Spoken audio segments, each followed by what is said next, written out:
Try ko lang ako napapanood na ito sa TV. Hoy! Gusto mong makita lahat.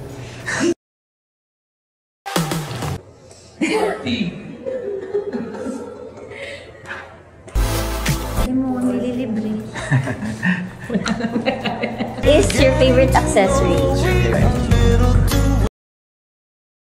Cast ng nindang kabilang sina Paolo Abilino, JM De Guzman at Kim Chiu ay tampok sa Mega kahapon. Sila ay naglaro ng friendship test na kung saan ay huhulaan ng bawat isa ang kani-kanilang favorite accessories, skincare, tattoo at iba pa.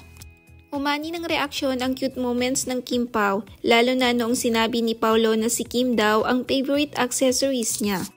Pabulong na sagot ng aktor na, "You beside me." Abot langit naman ang ngiti ni Kim nung narinig niya ang mga salitang iyon. Pangalawa ay noong hinulaan ni Kim kung ilan ang tattoo ni Paolo. At dahil mali ang sagot ni Kim, biniro tuloy ni Paolo si Kim kung gusto ba niyang makita lahat ang kanyang mga tattoo. Pangatlo, noong hinulaan kung ilan ang piercing ni Kimi, makikitang pasikretong kinurot ni Kim si Paolo sa kamay.